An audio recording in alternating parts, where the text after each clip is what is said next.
Mikhail Gorbachev renuncia e diz que abandona o poder por não admitir a divisão do país.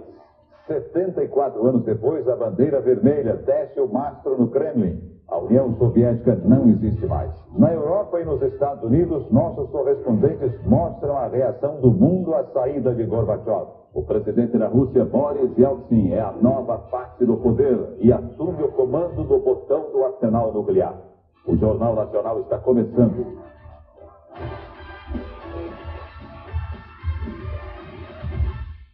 O mundo inteiro assiste a um dos momentos mais importantes da história. A renúncia de Mikhail Gorbachev. É o fim definitivo da União Soviética. Vamos falar ao vivo de Moscou com o repórter Pedro Bial. Esta noite é a bandeira russa que tremula no Kremlin. E agora é Boris Yeltsin que detém o poder de decisão sobre um arsenal nuclear que pode destruir o mundo centenas de vezes. Mikhail Gorbachev se despediu do poder com um discurso rápido.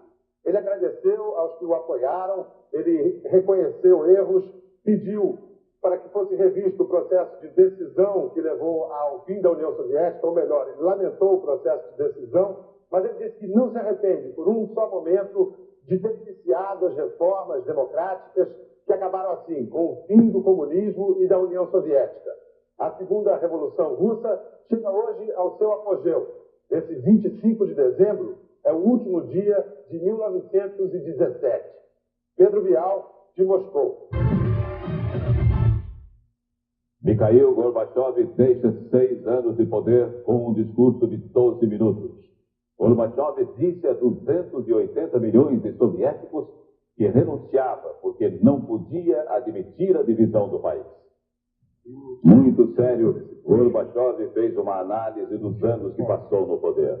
Recordou o sucesso da perestroika, que levou a liberdade para o povo soviético. Mas disse que os soviéticos ainda não sabiam como usar essa liberdade. Gorbachev falou ainda do final das tensões da Guerra Fria e acusou as forças reacionárias de impedir que muito mais fosse feito pela União Soviética. Gorbachev defendeu a preservação da União e disse que as consequências da nova comunidade de estados independentes eram difíceis de avaliar, mas que todos teriam que conviver com elas. Ele prometeu apoio à comunidade. Em silêncio, sem hinos e sem discursos, saiu de cena o maior símbolo de 74 anos de história da União Soviética. No lugar, subiu a bandeira vermelha, branca e azul da Rússia. O criador das reformas que mudaram a União Soviética acaba atropelado por elas. Mikhail Gorbachev, o 8º e último presidente do Império Comunista, entra para a história como homem que ajudou a acabar com a Guerra Fria e mudou a face do mundo. Niet, não. Até 85, essa era a palavra russa mais conhecida no Ocidente. Foi Mikhail Gorbachev que introduziu os termos perestroika e glasnost no vocabulário russo e mudou a linguagem das superpotências. Esse cara sorri, observou Ronald Reagan num dos primeiros encontros com o líder do que chamava o Império do Mal. A União Soviética perdeu a carranca com Gorbachev. Ele liquidou com um só golpe mais de 40 anos de stalinismo. Deu liberdade de expressão para os russos pela primeira vez na história. Sucesso da glasnost, abertura, fracasso da perestroika, reconstrução. A única coisa que cresceu na economia comandada por Gorbachev foram as filas. É o primeiro e o último líder da União Soviética a sair aqui do Kremlin vivo, se propôs a reformar o comunismo e a União Soviética e acabou junto com os dois. Foi a Berlim e advertiu Erich Honecker. Os que se atrasam são castigados pela própria história. Gorbachev deve ter se esquecido da frase, pois tentando compor com a linha dura, foi atropelado pelo processo que iniciou. Esse ano foi salvo de um golpe de Estado pela cria tornada rival. O mesmo Boris Yeltsin, que resgatou Gorbachev em agosto, acabou com ele em dezembro. Gorbachev, que mudou o mundo, não se transformou a tempo de sobreviver politicamente. Sai do Kremlin para entrar na história. Boris Yeltsin tem pressa. já comunicou à ONU que vai mandar um embaixador para ocupar o lugar que era da União Soviética no Conselho de Segurança. O prédio da missão soviética na ONU, em Nova York, parece funcionar de acordo com os novos tempos. Mas nem tudo. A guarita e o carro da polícia ainda guardam o número 136 da Rua 67. 5 câmeras ainda espionam os visitantes e os transeuntes, só que as câmeras, como quase tudo em Nova York, são japonesas. Do outro lado da rua, a placa da sinagoga continua lembrando a perseguição aos judeus da União Soviética. E no portão ainda está lá, colada, a placa da União Soviética. Mas hoje há hospitalidade.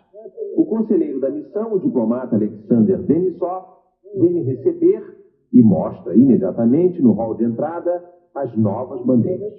A da Rússia, a da Ucrânia e a da Bielorrússia. Pergunto pela bandeira vermelha com foice e martelo e ele diz que está guardada para ser entregue ao museu. Peço para ver, ele desconversa. O pessoal aqui da missão passou o dia de plantão para assistir ao último discurso do presidente Mikhail Gorbachev. E muita gente chorou quando viu a imagem da bandeira vermelha deixando o mastro que fica no alto do Kremlin.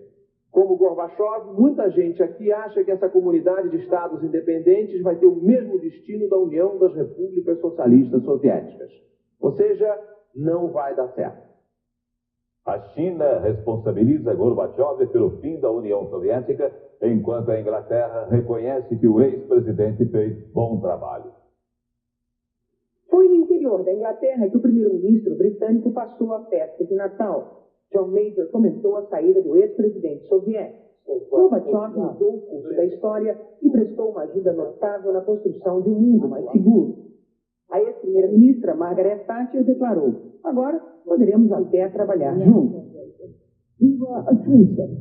Margaret Thatcher foi a primeira a reconhecer que o mundo ocidental poderia fazer negócios com Gorbachev. A rainha da Grã-Bretanha, que reina mas não governa, na mensagem de Natal, falou sobre o fim da União Soviética, o fim da autocracia, conforme definição da rainha. Apesar de todos os elogios a Gorbachev, a China lançou hoje um dos mais fortes ataques contra o ex-presidente. A China responsabilizou Gorbachev pelo colapso da União Soviética.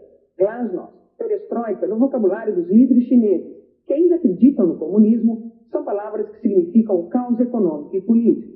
A China declarou que vai estabelecer relações diplomáticas com as novas repúblicas que substituem a antiga União Soviética, mas não definiu a data.